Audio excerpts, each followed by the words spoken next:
The Father Factory is a coaching service for dads that addresses the intergenerational impact of their trauma from childhood sexual violence. Voice lessons will help to bridge the traumatic past with its current developed spiritual, medical, physical, and behavioral conditions that are the result of CSV. Join us to help dads be intentional parents. Welcome back to Voice Lessons, a podcast of the Father Factory, and please subscribe to our show. Help me welcome back hip-hop artist, Homeboy Sandman.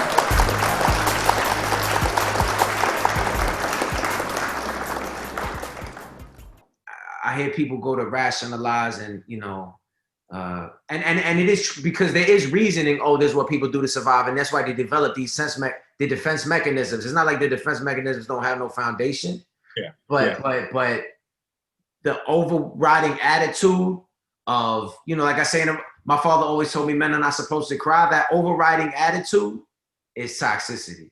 Yeah, absolutely. Absolutely. And kids don't know how to manage that, right? It's so devastating to everything that is developing in you and becoming this young man, this young woman. Is devastating and it's shocking of that. The other part of it, the song that you say that kind of makes me think about that, like you wrote it in such a great sequence as well. And so like big ups to you for that. You rolled it out just right, because the next thing you go on to say is listen to the music about sex and violence, just a matter, before we say, let's try this. Sorry, I'm misquoting you, right? But listening to the music about sex and violence, just a matter of time for it was like, let's try this. Yeah, right? And so what I'm thinking about is like the systematic factors that create environments that pervert good intentions, right? So I like to talk about this idea of Good Will Hunting, they had that scene where, he's told, Matt Damon is told, like, it's not your fault, right? And there's this transformation that actually happens in this revelation, and he kind of breaks down and he's crying. But the idea of that and the backing of that is that this thing is systemic, right? What you experience in your individual house with you, your mom, your dad, mother-in-law or girlfriend of your dad, there was a larger picture that was allowing for an environment like this to exist, right? There were people that were caught up in their own thing, not paying attention and not being intentional about the care and nurture that you needed as a child and that I needed as a child and that any child needs as they're developing into adulthood. But like that systemic issue, one of the things I think about is like who was in office at the time that you were going through all of this, and what were some of the demons that were being fought in government and locally in the community, in the schools, and like all of that is a factor, and it lends to why it's not your fault. Right. Yeah, no doubt. But for all, we got to be vigilant. You know what I mean? We have to be vigilant because there's records, thanks for having me on the podcast. The media is to terrorize Black people. That's what it's for. That's what it's always been for, babe. To make Black people look like a joke. That's what it's been started off as. It's hard to, it's hard for me to walk. I walk down the street, I hear records that I should not be hearing. Everybody listening to records that we should not be listening to. I'm talking straight up. But it's the normalcy. We need to be vigilant. We need to be like, does this movie, does this series, does this thing that we're allowing, passing on, is it feeding the toxicity? Is it creating? Is it feeding misogyny? The misogyny is horrific. The toxicity. There's so many things that we really. It's a bad situation. Some people look. There's a million facets. Education is a facet. Penal system is a facet. Captivity system is a facet. Media is a facet. Politics. There's so many different things to look at. I guess I look at media the most. I can't believe the way we go out every single day. Yeah. And not be like, yo, are we all cool with this? Because, you know, we got records out, you know, everybody get mad. If a brother gets killed on video, everybody get mad. But don't ain't nobody getting mad when there's records that are if every record out here that you bumping, if you go someplace and every record you bumping is about some crazy brother who kills everybody. Yeah. There's people that don't get to see no black people that don't kill everybody. The only black people they get to see are the black people on TV who kill everybody.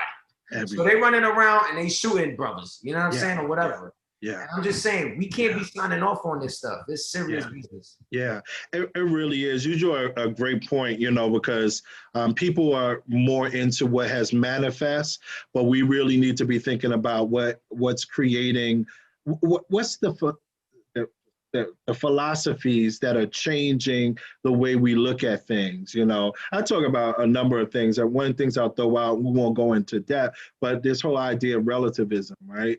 So, you know, like, you know, what's good, what's relative to you isn't relative to me. And the idea of relativism actually dispenses this thought of absolute truth, right? So if we don't have absolute truth, we can't come to an agreement of, you know, that this is right, this is wrong, right? Because what I call wrong, you could call right, and what I call right, you could call wrong.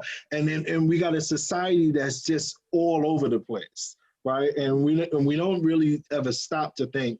It really starts there, and really kind of hammering that out and getting that together so that we're all on the same page with what we call wrong. Like, you know, I remember one of the first songs that I heard back in the day, and the artist, I'm probably gonna get them wrong, so I don't even want to say the artist, but it was the song "Treat Her Like a Prostitute." Yeah, that was Slick Rick. Slick Rick, right? So I thought it was Slick Rick. I know the song by heart, knew about heart as a kid. What's up with that? Real. That's what I'm saying. Yo, it was crazy because I remember me and my friend, big shout outs to my friend Steve and my friend Vincent. We used to rap back in the day, so yeah, I'll give you a verse later. So, I remember walking out in Brownsville in the street and somebody bumping it out of their window, treat her like a prostitute. I was like, yo, like I had never heard something like that. But from that point to now, I've heard the craziest stuff. And you're like, whoa. And the people that's playing it is even crazier, right? Like, because I'll hear like grandmother rocking. It's so crazy. You're like, yo, this is like, my sons got to hear this. My kids got to hear this. They got to think that this is the norm. So like, yeah, big shout out. So that, you know, you talk about how at 12-year-old you got into sex, first time having sex, and then excessive weed smoking. And can you talk a little bit about like how, because that's where what we're really talking about is like that influence of the culture being impressionable on a young person, and now they're engaging in that same thing. People don't think that that's possible. They don't think that artists should be held accountable for the content that they're pushing out. Because artists flip, right?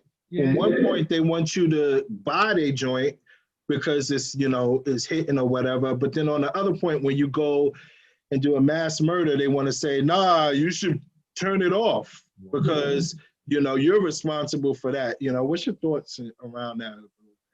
I mean, I got a couple of thoughts because, you know, people do different, you know, things for different reasons. You know, I was talking to you, I got to make records, you know, thank God that, you know, I can make a living, you know, thank God that it's set up so I make a living off of it. You know what I'm saying?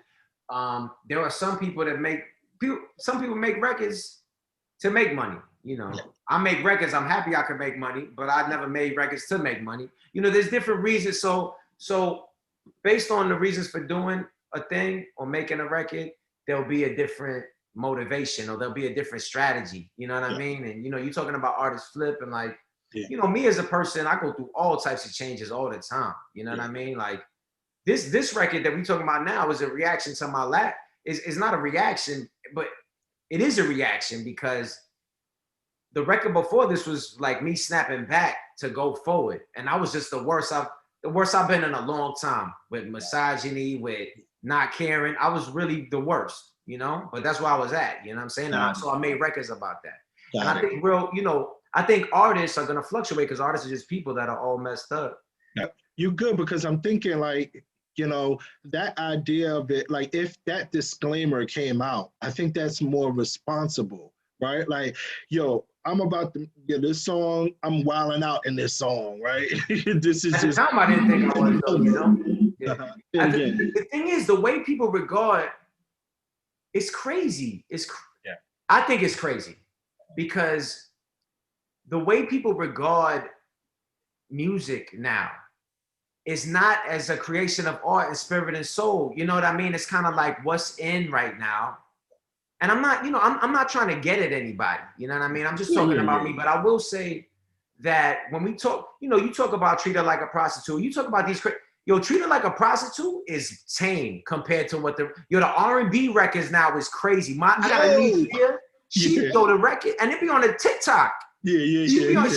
She's dancing on the TikTok and the record is like, she sucked my, and I'm like, yo, it's wild. Yeah. And it's so wild, but